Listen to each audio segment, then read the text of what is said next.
Hey, listener, I have good news for you. We're opening registrations for the lettering seminar again this month during Black Friday, and it's gonna be big.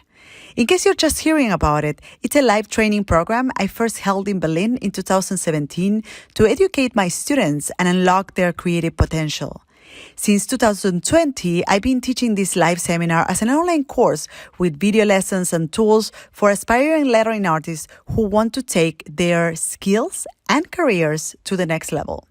And to give you a full walkthrough of the course curriculum and what's included, I'll be holding a free lettering masterclass for you. Yes, you can sign up to the masterclass by simply going to martinaflor.com/lettering masterclass. That is martinaflor.com/lettering masterclass. Those who sign up get priority access to the program and to some additional perks. See you there. Uno, dos, tres. Latina.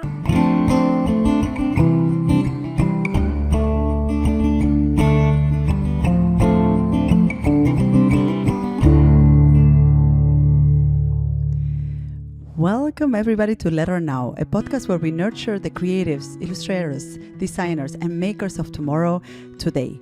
My name is Martina Flor. I'm a lettering artist, author, educator, and the host of the show. And today we will be talking about heritage, talent, and craftsmanship. We will be answering questions like, is talent innate? How does your personal story impact your work? Can I be creative if I wasn't born in a creative household? This and all of the other questions we're going to talk about with an extremely talented artist that is here with me, with a unique story, which we'll go deeper into as we go down the episode.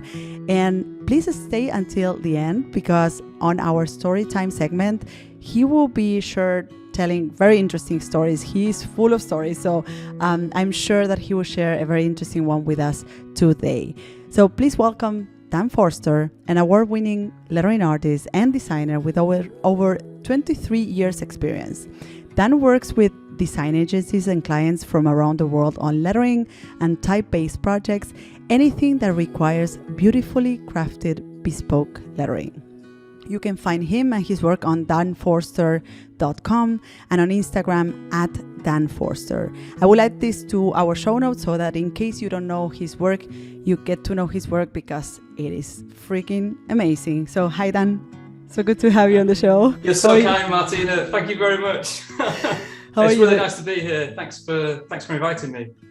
Thank you so much for being here. Dan, I have to be completely honest with you. While I was doing the research for this show, I found so many interesting, edges for this conversation that I didn't know where to start. There's so much to talk about with you.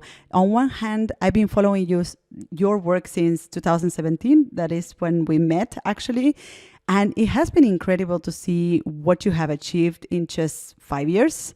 So for our listeners, Dan is an incredible lettering artist. He's one of the top artists in our industry. He's very humble himself. He will probably not say that he's one of the top artists in our industries, but his work is just amazing. And on top of that, there's this incredible story about your late father, right? That is called Tony Forster, and he was one of the pioneers of commercial lettering in the 60s and 70s, if I'm not wrong.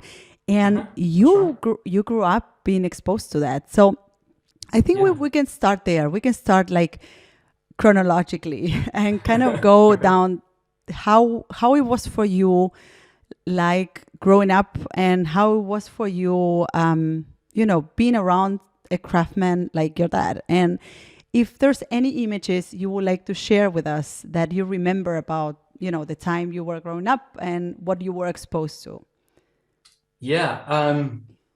Well, it was, I can only speak from my own experience, because obviously, this is how I grew up. I don't know I don't know anything different, but it was, my dad was amazing, and he was one of the biggest influences in my life and my career.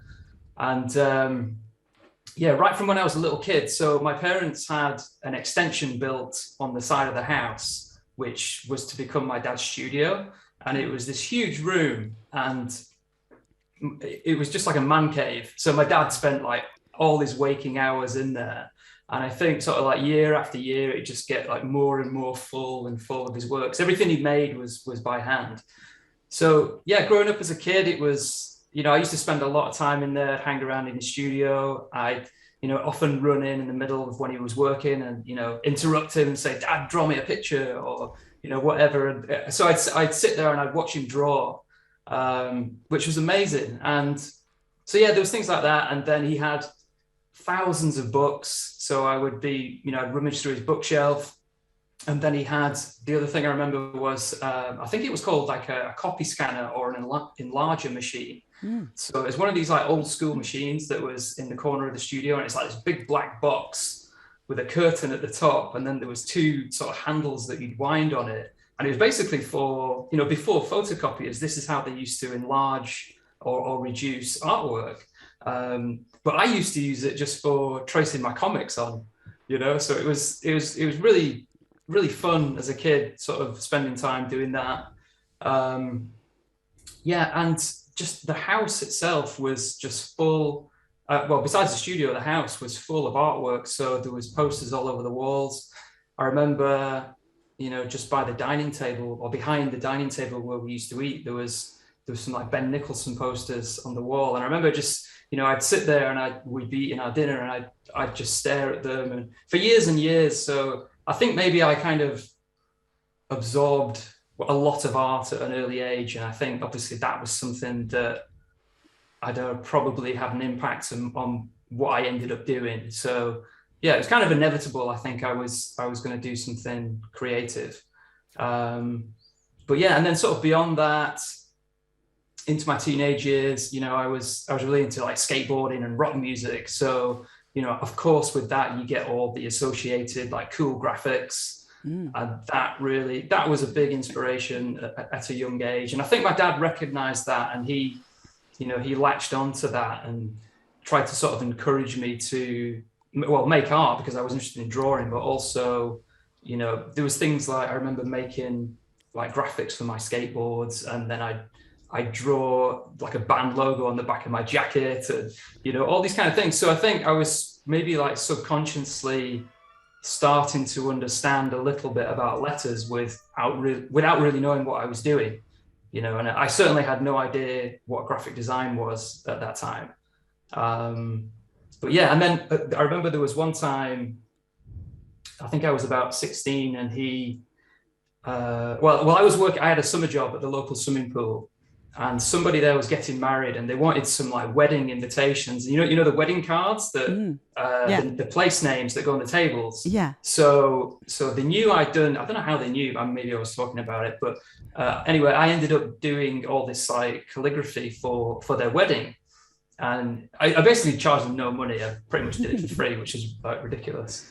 But yeah, I remember that because, and I remember first trying calligraphy and my dad, obviously encouraging me to get into it. And my overriding memory is just like frustration because I just couldn't get the letters as perfect as I wanted. So it was, there was so many times where I'd draw somebody's name and then I'm not happy with that. So I try and do it again. And then in the end, I was running out of cards. So I just had to like go with whatever I made. But yeah, it was frustrating. So, and I remember thinking at the time, this lettering thing, it's like some kind of dark art, and even later on when I first sort of got into design and I sort of dabbled with type and lettering and, I sort of struggled with it. And I always thought, I'm not sure if that is for me. So I think that's why I sort of went on to do graphic design. Start my career in graphic design, but maybe subconsciously as well, I thought, well, this is what my dad does. Maybe I should do something else. So I think that was maybe, I want to do a follow-up question there in terms of, you grew up in a household where letter forms or, this craft was made by hand and you saw your dad doing this in that way. Sorry, you also tried that yourself. You were also, doing this this logotype for your jacket, and you were trying out calligraphy yourself. So fast forward 20 something years, nowadays your work is entirely digital. And I wonder how these experiences working exclusively by hand or starting like to explore letter forms or craftsmanship by hand, how that has an impact, or how do you feel that has an impact on your work nowadays? If it does, if there's any impact that you feel that that you can extract from that experience onto your work nowadays. Absolutely. I think it's crucial. And I'll tell you a story. So when I was at college, the first college I went to out of school, because before that I was interested in drawing. I love drawing. I didn't really know what I wanted to do, but I know that I love drawing. So I did a general art and design course. But I once I started the course, I quickly realized that I was far more interested in what was happening down the corridor in the graphic design room, because my friend was on the graphic design course.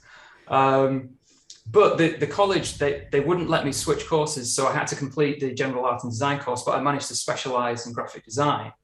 And then after that, when we finished college there was like a summer break, and then I was starting at a new college because I got onto this graphic design course. So over the summer months, my dad, I suppose in order to, like prepare me for this course, he said, right, I'm going to give you some projects to do over the summer.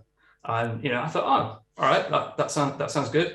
But what I'd also been doing at the time was I was going to an evening class to learn how to use computers. So, and I was like really excited about this because, computers were relatively new, and, it was, actually there was also at the time, there was this sort of trend in the design industry, which I think some people call it like new wave typography. Or I think I had a book called New Wave Typography, but it was all this kind of layered up, multi-layered typography, and it completely ignored the rules of the grid and layout, and it was just chaotic. But it was kind of like almost like punk music for design, and so I loved it. Being like a young designer, I was like, oh, this is amazing. But my dad had other thoughts about it. He didn't like it at all. So I was into this, and I was learning to use the computer, and I thought, well, whatever projects he gives me, I'm going to use my newfound computer skills, and I'm going to, do my own version of this like new wave, typography, and so that was my plan. And then he gave me the first project, and my heart sank when he gave me the project. So the project was to hand draw a lowercase Helvetica A like over and over until it was perfect. So you can imagine my personal hell. Yeah, so you can imagine like I was just bamboozled. I was like, what on earth is this? So I kind of reluctantly they sat down and got on with it. So it was like a 6-inch square, and I was drawing this Helvetica. I think it was like the bold way of a Helvetica A, and so I had to trace them. But the point was they had to be perfect. So the lines had to be perfect, and so I set about drawing them, and then when I'd done a few and I got one that I thought was good, I'd take it to him and say, yeah, this one's pretty good. What do you think? And he's like, oh no, that curve's a bit wonky there. You've got too much weight in this area. And, so long story short, I drew it seemed like hundreds of A's. It was ridiculous. And then sort of after I got to a point where they were starting to get good, he sat me down and he said, look, you'll never learn anything about the shapes and proportions or like the beauty of letter forms by just pressing a key on a keyboard.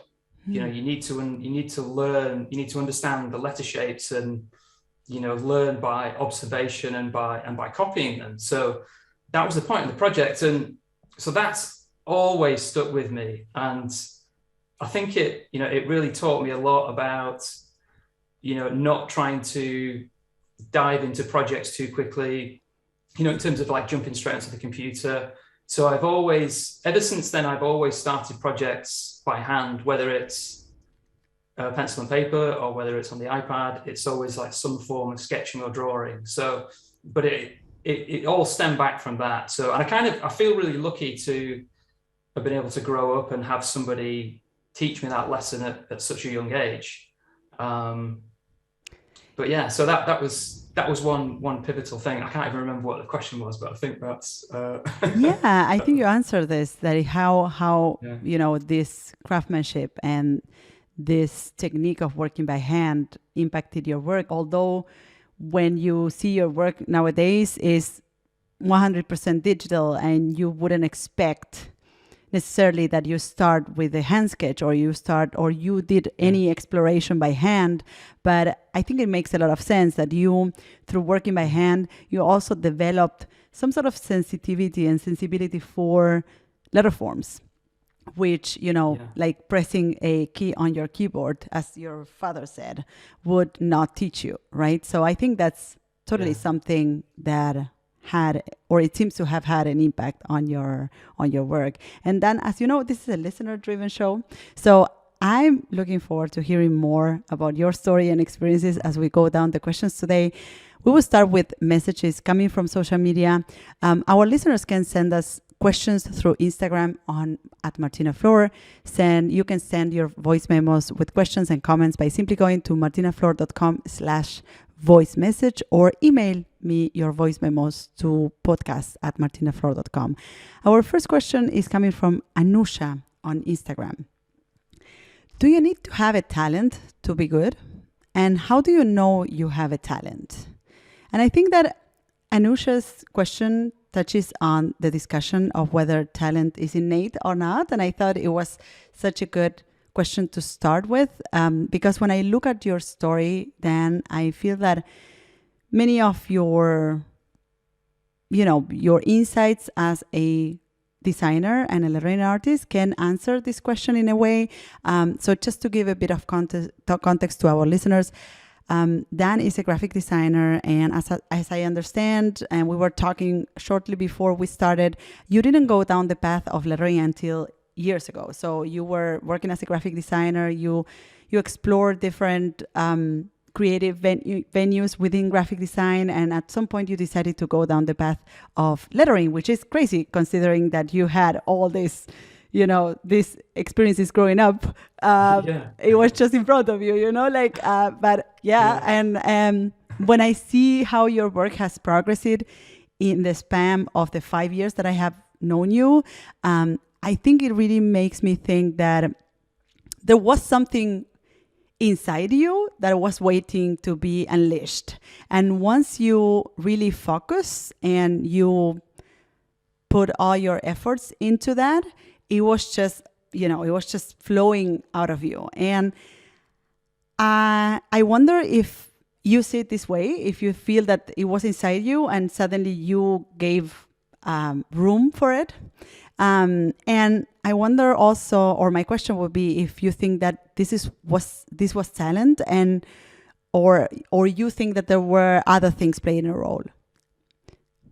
Yeah, I think the talent question is fascinating. I guess talent is, I guess you define it as sort of like natural ability. For me, I think it's just, because growing up the way I have and being surrounded by, all this amazing work, I think observation is a huge thing. And, so like I was saying, I grew up just like looking at these prints on the wall when I was eating my dinner. And, I think over the years, I just kind of, I'm drawing the Helvetica A's, and my dad was always a stickler for detail, and he taught me to like really study the details. So I've always thought observation is probably at least 50% of being good at something.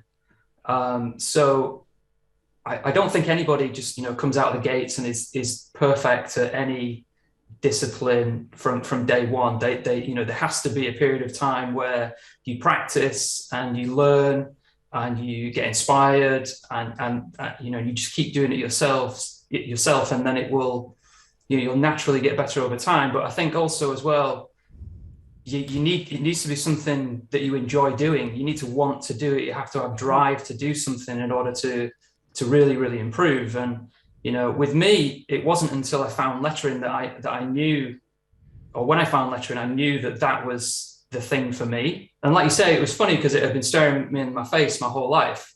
But when I found it, I knew. And the reason you know is, you know, when you found your sort of calling is, you know, because you can't stop doing it. You know, you just want to keep making more work. So, and that was the case. And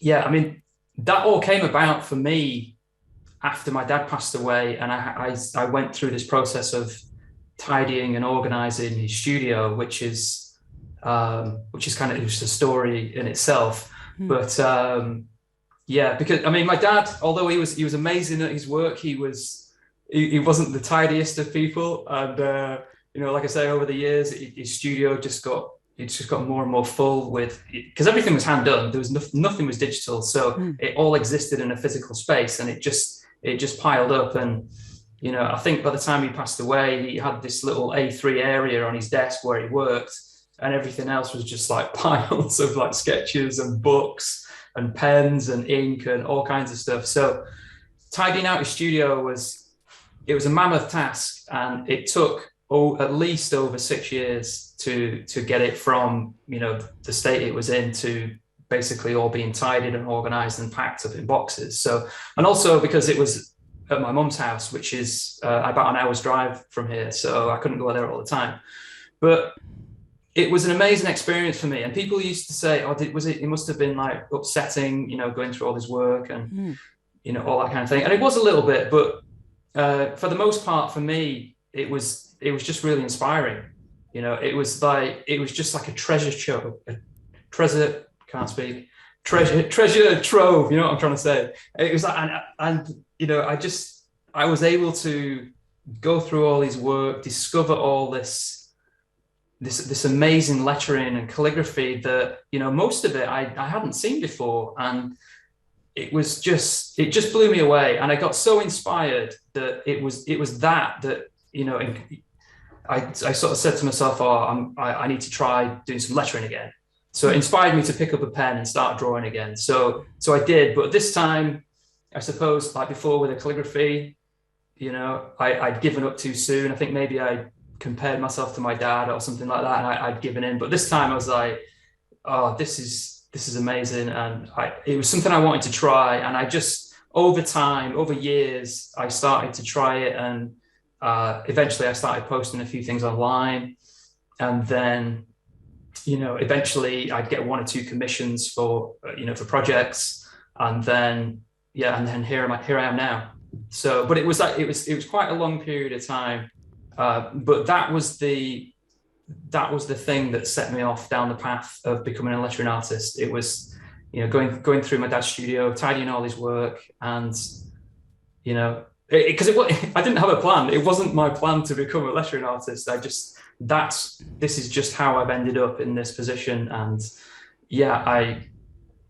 I'm really grateful for the way things turned out, and because I'm more happier now than in my work than I've ever been. So yeah, and I want to pause there for a second, and just want to, you know, like connect this with some of the things we were discussing before starting the show, which were that, you know, you explored. So you were working as a graphic designer, and you explore within graphic design different kind of career paths or creative paths. And you mentioned that you were, for a while, you were exploring illustration and printmaking. And at some point you came to this moment where you had to clean up your father's studio, right? Am I doing it? Yeah, it's kind of, I mean, that was my dad passed away in 2008. So it was shortly after that I started tidying the studio. But like I say, it went on for years. It was such a huge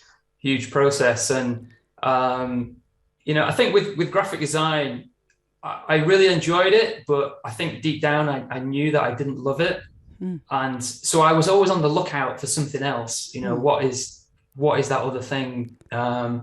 So I was, you know, even within graphic design, I was exploring other things like web design, even like video work I did for a little bit on some design projects. But I found that I actually quite enjoyed illustration when I tried that. And it maybe goes back to being interested in drawing as a kid.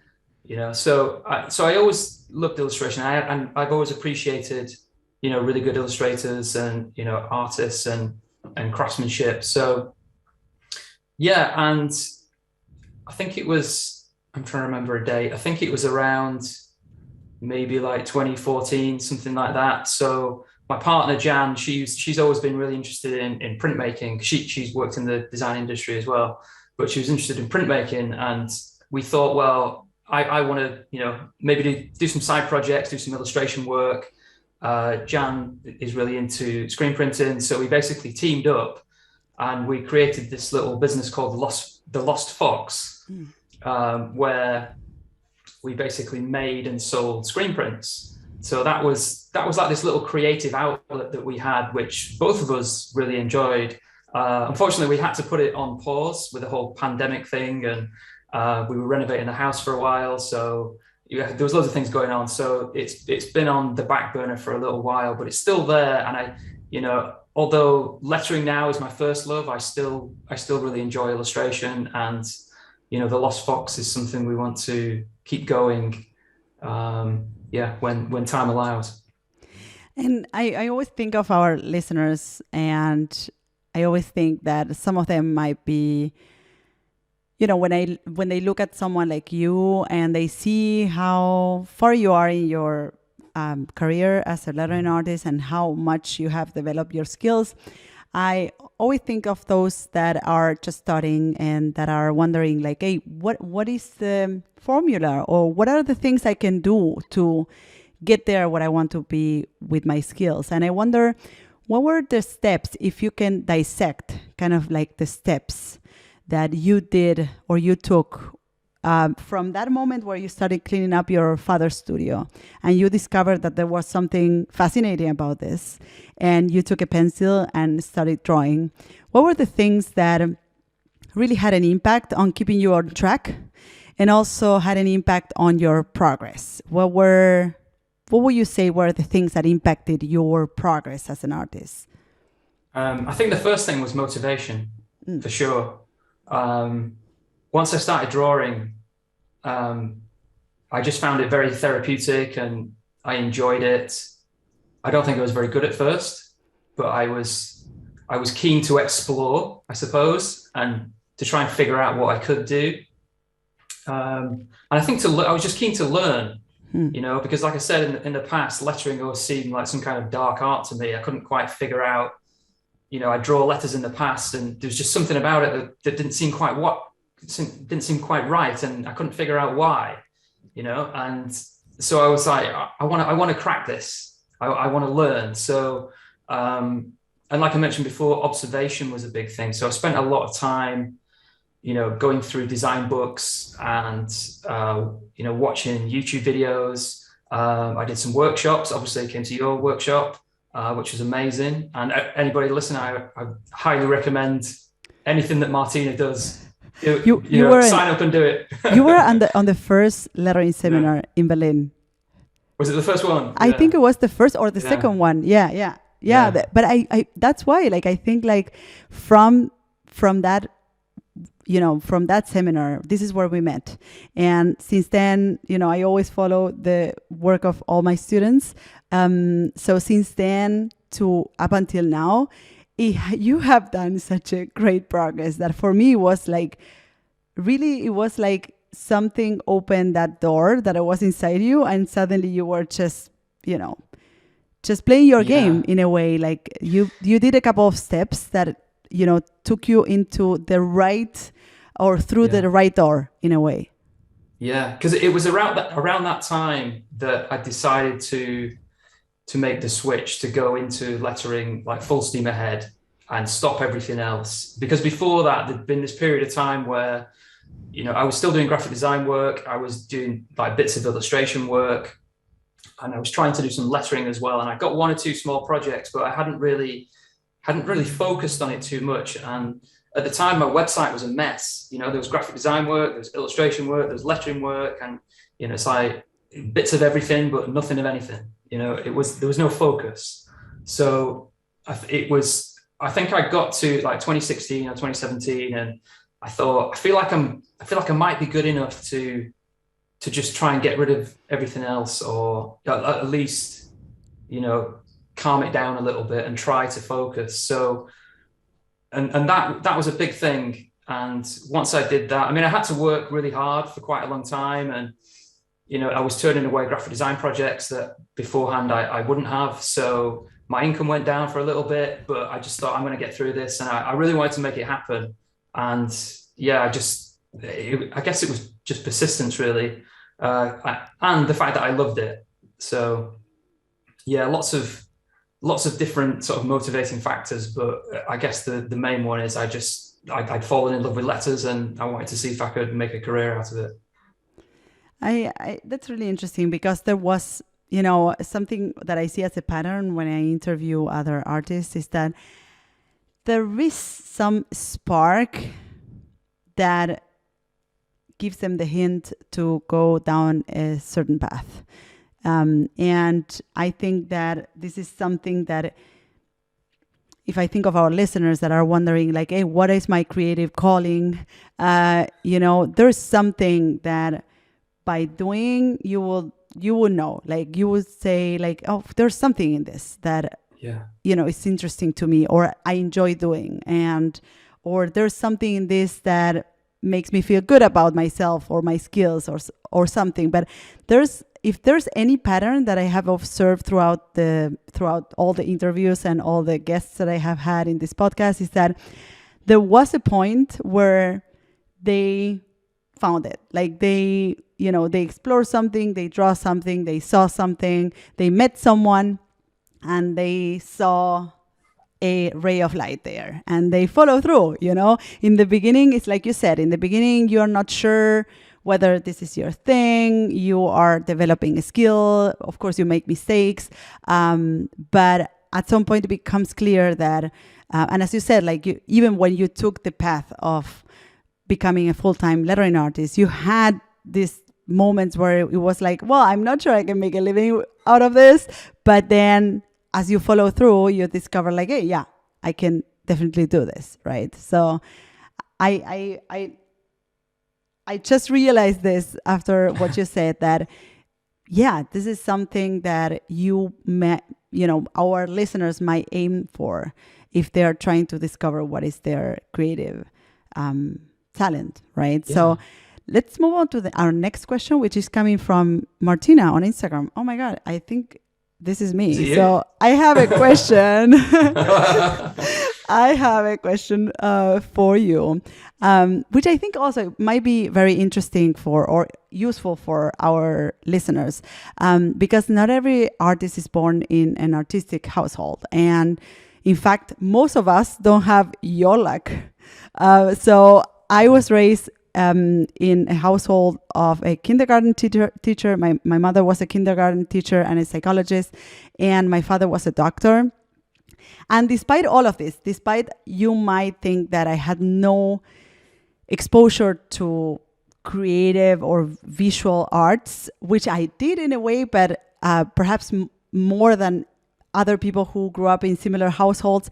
But despite these influences, I ended up choosing this path, which is the path of visual arts. So I wonder, how much do you think that the context influences one's career path? Because, in your case, after 20 years, you can look back and say, like, hey, well, there was something in my household that definitely inspired me to follow this path, right? But perhaps 10 years ago, you wouldn't have said that. You wouldn't have find a correlation between what you do today or what you were doing 10 years ago with what your dad was doing. So do you think that you will be doing something different today or nowadays if you were not or have been born on a household like the one you were growing up in?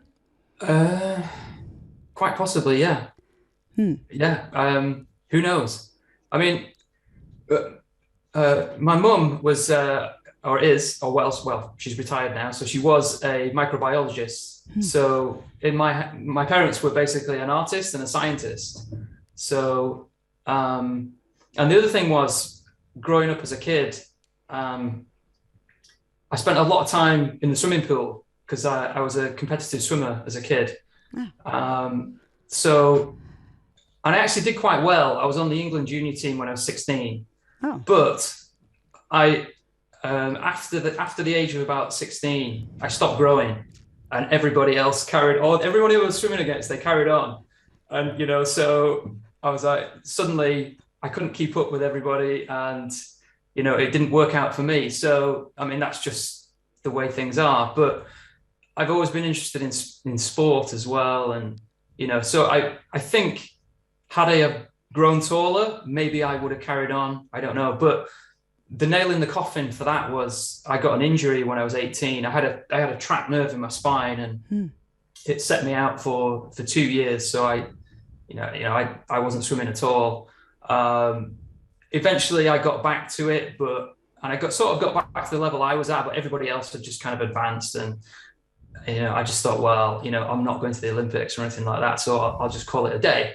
But it might have been very different if I was taller, if I hadn't been injured. I mean, who knows? But yeah, so yeah, I think obviously with me, definitely the upbringing in the household definitely was a factor in what I've ended up doing. But it could be anything. I mean, who knows?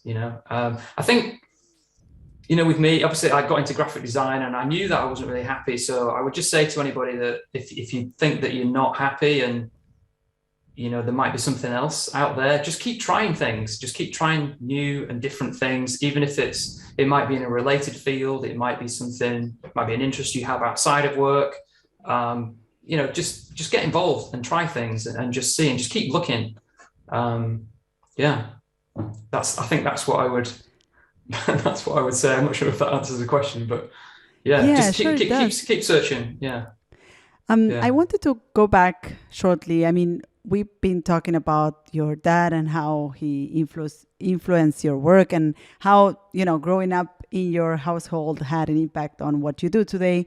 And you recently curated an exhibition called Men of Letters, which is a retrospective celebrating the lives and work of Tony Forster, which is your father, and his former student and lifelong friend, Phil Grimshaw. So you also curate their Instagram accounts, which is at Tony Forster _lettering and Phil Grimshaw _lettering. So I wonder why, of course, you carry all this heritage in your work. You have learned that from very early on in your life, and there's for sure certain influences that you have carried into your work. But I wonder also why it is important for you to keep their work and memory alive. Well, I think it would be a crime not to. Yeah. I mean, me discovering my dad's work literally changed my career. So I just think, you kind of have to share it. So, I mean, it's been a struggle, over the years to try and, like I was saying, organize his work and, get it to a point where, I can show it off. And, it was right at the start of 2020, February to March, when we had the exhibition. Mm-hmm. And, before that, there was at least 6 months of work to get everything prepared for that. But then before that as well, there was all these years of, uncovering his work and, trying to categorize it, and, actually trying to do some detective work and figure out what some of the projects were, because, like I say, my dad, he wasn't the most organized of people. So, not much of his work was labeled. I mean, so I had to ask around a lot of his old former colleagues, where did this project come from? What was this for? And, a lot of it in the exhibition, we managed to figure out, but there was still a lot in there where it just said, date and client unknown. So we just didn't know. But there was so much of it. But but like you say, it was a joint exhibition. So I feel like I need to mention Phil Grimshaw, he was like you mentioned, he was a student of my dad's. And then he went on to become quite a well-known typeface designer with ITC and Letraset. And there's a chap called Colin Brignall, who's also an amazing type designer himself. And he used to commission Phil to, design a lot of these typefaces. And I think Phil had done maybe like 44 typefaces before he passed away, which was in 1998. And it was quite tragic. He was only 48 years old when he passed away. So you just kind of wonder what else he would have done. But yeah, besides the typefaces, Phil was also an amazing lettering artist and calligrapher as well. And his wife Penny was really encouraging to, with us doing the exhibition. And it kind of made sense that it was the pair of them, because they were sort of like best buddies, and they sort of quite mischievous, the two of them. They spend a lot of time just sitting in the pub and telling stories and stuff. And yeah, they were great. So yeah, it was really special to have the exhibition and have it be the both of them. So yeah, you mentioned that the exhibition can travel or may travel in the future after the pandemic is relaxing a little bit. Yeah, that is my hope. I mean, I still can't believe how lucky we got with the timings. So like I said, it was February to March. The exhibition was on in 2020. And then literally halfway through March, or I think it might have been April, the lockdown happened. So all the other exhibitions after that were cancelled. So we just snuck in there and we managed to get it out. But yeah, afterwards, so many people asked, can we take this somewhere else? Is it going to go to Manchester? Is it going to go to London? And I'd absolutely love that. That would just be my dream to, take it on the road. Somebody even actually inquired in Mexico as well. So, which we were talking about earlier. And, yeah, world domination. Yeah, it's just, I just think to try and get his work out there more would be amazing. And like you mentioned, there are the Instagram accounts. There's more coming on those, I promise, because it's literally the tip of the iceberg. There's like so much to share. Yeah, and hopefully one day we can make a book as well. That would be the dream. Oh yes, I would love that. Great. And as we move on to our last segment of the show, I would love for you to share another story as well. Dan, we all love stories. And in this section, this is our story time section. And in this section, we want to go beyond the perfectly curated lives that we normally share on social media. We want to allow space for real stories. And we want to hear about the biggest challenge you experienced as an artist and how that impacted your work and career. Is there any story you would like to share with our listeners? I think the biggest challenge was probably deciding to switch careers and go into lettering full time, because it was quite scary. I felt that I was at a point where I was good enough that I could at least start it and see what would happen. But then there's a whole load of things that come with that. It's like, well, I need to find clients. How am I going to find clients? Will they like my work so far? What if I show them my work and it's, because I didn't really have any, or I had very few commercial projects. So it was almost like starting from scratch right again. So it was really difficult, but you were already a freelancer. You were already like a freelance graphic designer, right? That's right. Yeah. So I've been freelance for a long time. So, and as a freelance graphic designer in the past, and when I was starting out, there were times when I had to do the cold calling thing, which is, you just got to swallow your pride sometimes and just get on with it and ring people up. And, you'll find that, a lot of people sort of will be kind of encouraging as well when you're sort of in that situation. And if they don't have any projects for you, well, this happened to me, I rang somebody up and they didn't have any work, but then they recommended me to somebody else that they knew and I got a project out of it. So yeah, I mean, don't be scared of, reaching out to people and contacting people and, show them your work. Don't be shy. I think you have to accept the fact you will have some rejections. That's just part of life, but don't be disheartened. Just keep going and be persistent and you will get work. If you want to make it happen enough, just keep at it and it will happen. But yeah, I think so. That was one of the hardest things for me, just to, to make this switch. I mean, I was in my late 30s, making this switch to becoming a lettering artist. And, like I said, my income went down for a little while. Slowly it's been going back up, which is great. And, making a living, doing what I love. But you have to sort of try and figure out, what are you sort of prepared to struggle a little bit for? That's when you really love something. If you're prepared to, work late nights and weekends and go the extra mile to make it happen. Yeah. And I think it's so interesting that you mentioned this, these background stories about the cold calling or cold emailing, that this also belongs to making your way through.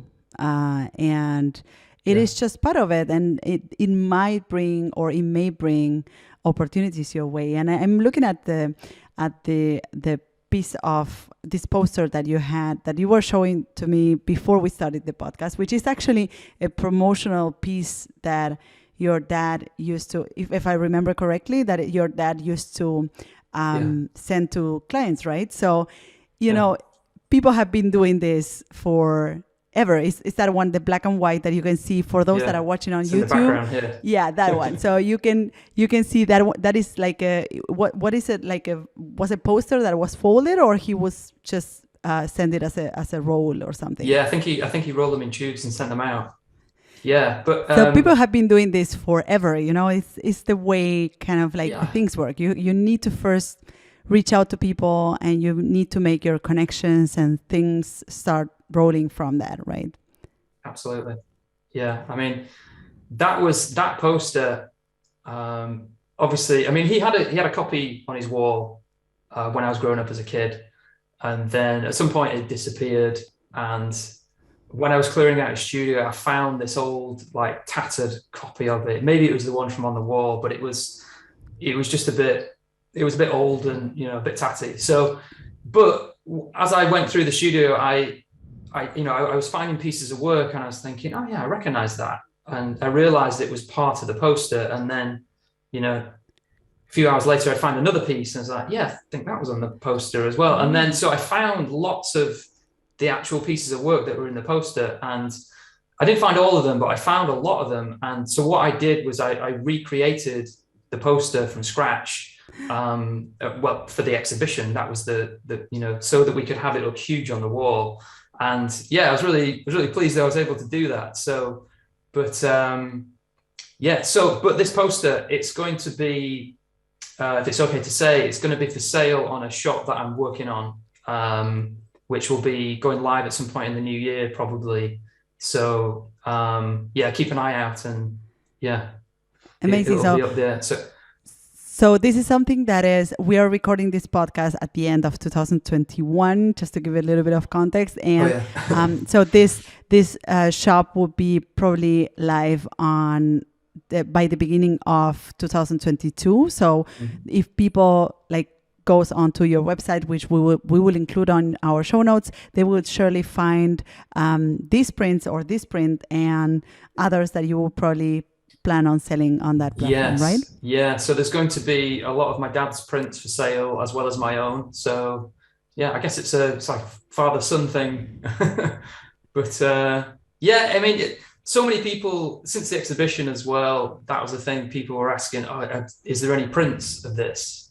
Or is there any prints of that? Or, and Phil's work as well. So that's something else. Hopefully we can add some of Phil's projects in time as well. But like I say, people are asking, so I wanted to try and do something. It's taken me a little while, but the pandemic is my excuse. So what did you read? I didn't ask you this. What did you read? What were you reading? Well, I was super lucky because my dad left behind a library of books. Of course, that's amazing. So there's so many. I mean, so many of the old Dover books. Herbley Belling was I should have mentioned that. He was somebody that my dad introduced me to early on, and that was the first time that I realized that type could be, it's like a vessel for an idea. So And because my dad had, I should have mentioned this as well. Things are coming to me now. He had, we've still got a signed copy of the Mother and Child logo from Herbie Bellin. Oh, So yeah, it's super precious. So it's at my mum's house still.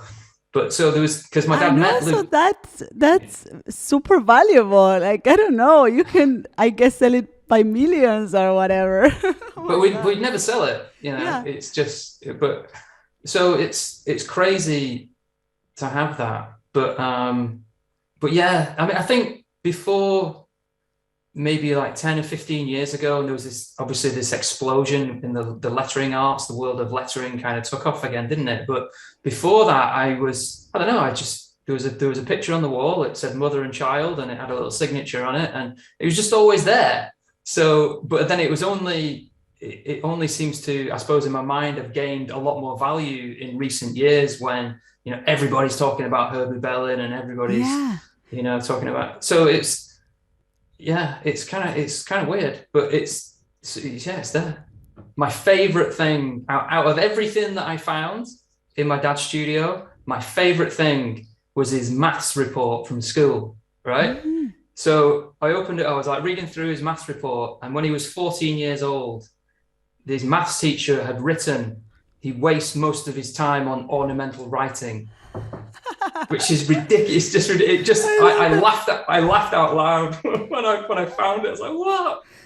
Another thing, just when you were talking about books, I started reading a lot of books lately about the history of type and lettering and writing, and it's fascinating. And I'm sure you've read some yourself. I mean, but I read one, and then I thought, I'll just get another one, and then I kept buying books, and I'm sort of obsessed with it at the moment, just trying to piece it all together. It's, you know, it's like a big jigsaw puzzle. Where did these 26 shapes come from? And, you know, why are they the way that they are? And, you know, did you read the Stroke? I don't know if I recommended it. Okay, you're right. Okay, because that one is foundational in, Absolutely, yeah.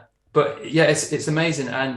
But even before that, you know, just like looking at, I mean, going back in history, you know, looking at, just how the alphabet evolved and how it came to be those 26 letters, and or Roman engraving and Roman letter forms, how they were, you know, using chisels to create letter forms, and how the shapes of the letters come from, like from the brush originally, and then from the carving. And it's also, because I was reading about this and I was thinking, it's probably the first time in history when style came into lettering or into words, because before that it was fairly basic, wasn't it? Like stick drawings of letter shapes and symbols.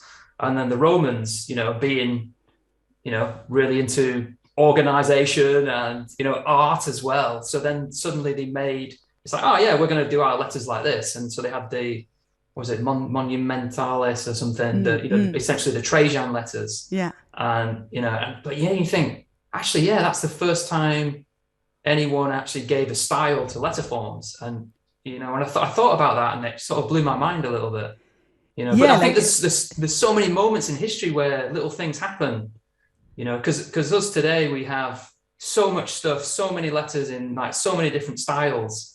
And it's like, it's almost like you don't often stop to think where they came from, or where you could trace them back to.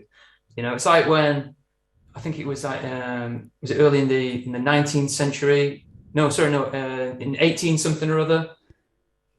Before that, all there was like serif typefaces, and then there was all the George Bickham stuff, the penmanship. Yeah. And then all of a sudden, William Caslon did something crazy, and he made a typeface without serifs, and everyone was like, what is this? You know, it's the most ugly thing in the world. But we do, like today, we just take it for granted because we have all these different lettering styles. But back then, can you imagine what that must have been like? Just suddenly there was no sans serif, and then suddenly there's a sans serif. It's like, what is this? So it's been fascinating. So I've been reading all these books. And if you think about it, like going shortly back to the Roman lettering, like if you think about it, it's the like longest life corporate typeface forever. It's like it even is even called like Roman letter forms, Yeah. you know, like and Yeah. they will live forever, at least in the name of that specific lettering style Yeah. or letter form style. So that's Yeah. pretty brilliant. Like it's a very good, how to say, Yeah. like it's a very good argument to explain to clients why they should do a custom logotype, or they should create a custom logotype or typeface for their companies and stuff. So Oh yeah, definitely. I mean, it's funny with Trajan. It's like it's the go-to typeface for every single movie poster. You know, it's kind of sad in a way, because I remember when I was at college, I did a project on Trajan, because I've got my dad's copy of it's called The Origin of the Serif. I don't know if you have it, but yeah. it's an amazing book. So I did a project on Trajan, and and then I remember seeing the trait that somebody had made. I think it's Carol Twombly. She made the typeface Trajan eventually, and I was like, oh, I've got to get a copy of the Trajan typeface so I can use it. And I remember being like really excited. But now it's everywhere. It's just overused, and it's kind of a shame. There is a guy who writes about typography. He's called Yves Peters. I'm gonna send you this video because he has a brilliant presentation about Trajan typeface and its use in movie posters. Like he does a brilliant presentation about how all movie posters throughout time use Trajan as a corporate typeface, and it's so funny. It's super funny. I'm gonna look up for it. I saw it on a couple of conferences, but I bet that there's one online that you can watch, because if you have been exploring that, I think you'll find this hilarious. He's so funny, and he did like a really deep research into this. Like it's not like just a funny presentation. He really just went through a lot of movie posters, and it's super funny. So oh, brilliant! Yeah, please send me that. I'm gonna send it to you. Yeah, for sure. We are getting on to the end of our show, and I would love for you to share again all the places where people can find you, like your social media handles, your website, so that when this project is live, they can go check it out. So where can people find you then? Okay, so my website is danforster.com, and everywhere else is basically Dan Forster. So Instagram is @DanForster, Twitter is @DanForster. I think LinkedIn might be the same. I think, so those are the main places, mainly Instagram and LinkedIn. I don't use Twitter too much, but occasionally I'll dip in. So say hello. Great. And you mentioned that, besides this project, you're working on setting up your own shops, selling some of these prints, probably prints of yours, but also things that your father created. But you also mentioned, or you were telling me before we started, that you were exploring the learning side of things, or kind of like the teaching side of things. So tell us a little bit about this. And I know you cannot tell much yet, but so that people get excited and kind of checks out when the project is live, and they can learn from you.